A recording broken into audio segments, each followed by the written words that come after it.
So I probably don't need to tell you all about the big unmasking scandal because you all already know about it if you exclusively get your news from Fox News. If you're a normal human, you probably don't know anything about it because it's nonsense. It's a big fever dream on the right. But it also turns out that they turned up bupkis in their investigation. So let me just quickly run you through this since you're not gonna hear any more about it on Fox News. So the federal prosecutor appointed by Attorney General William Barr to review whether Obama era officials improperly requested the identities of individuals whose names were redacted in intelligence documents, the so-called unmasking, has completed his work without finding any substantive wrongdoing, according to two people familiar with the matter. Now, a little bit more on this unmasking.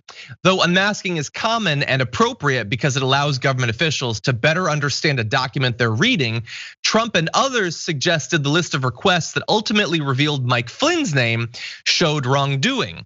So the Trump administration, or sorry, the Obama administration did a thing that is done, and the Trump administration said, nuh-uh, that shows that this is literally the biggest scandal in American history. That is what Sean Hannity has said and Lou Dobbs has said and all of that.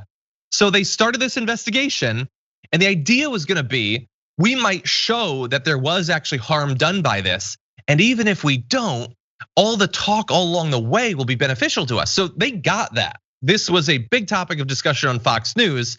And now it turns out, no, nothing was done. It wasn't out of the norm. No harm was done. And that is why William Barr is not gonna be talking about it. Sean Hannity's not gonna be talking about it. JR, would you like to be the last person in American media to talk about this? Well, yeah, I would love that. Well, there's two patterns in play here, especially with this, with Barr's Department of Justice looking to protect Trump or deflect from all of his scandals at the same time.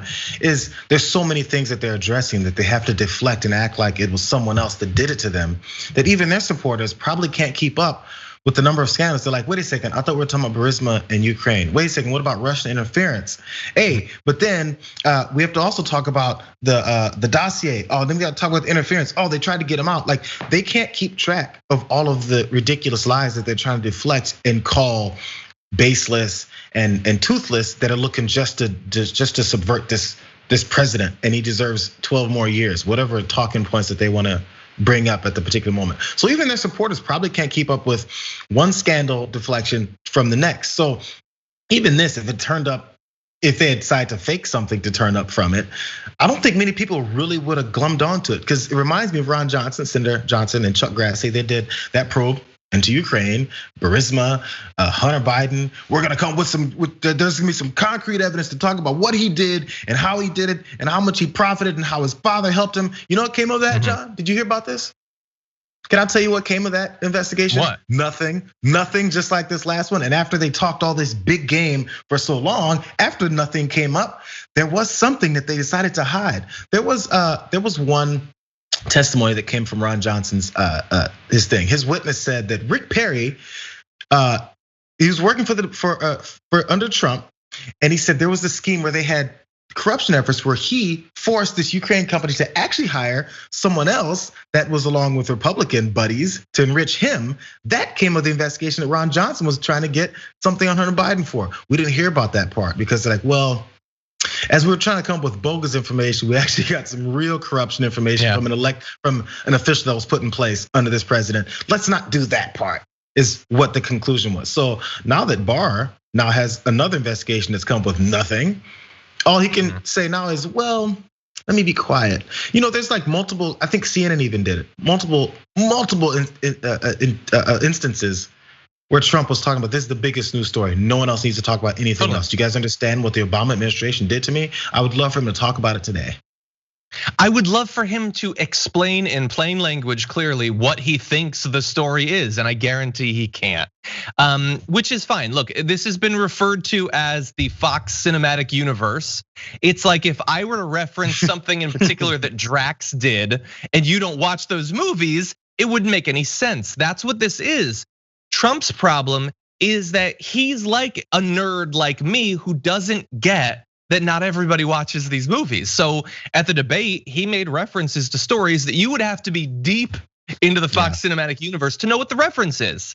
And he doesn't actually understand, just like I can't explain the plot to Thor 2: The Dark World. I can't. I've seen it twice. Can't explain the plot. That is Donald Trump.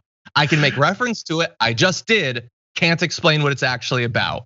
Just like they won't be able to explain soon what the new Hunter Biden story is. Rudy Giuliani got a laptop with some emails on it or something. It's nonsense. It's a spinoff. I don't think it's going to be a great one. Yeah. So this is nonsense. Yeah. And by the way, this is just another thing when the whole deep state thing blew up, and some people who should have known better, actually gave it the time of day. No, it is BS. It is propaganda. That's what it is. We need to understand that.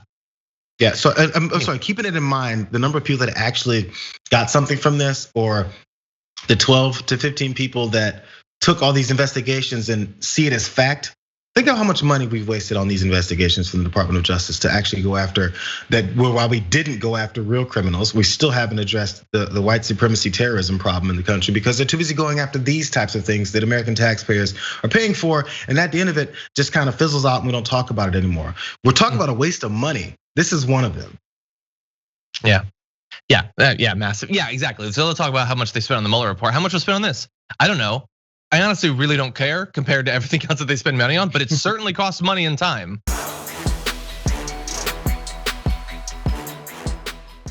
Check out the Damage Report podcast each day, wherever you get your podcasts, whether Pocket Casts or Stitcher or iTunes.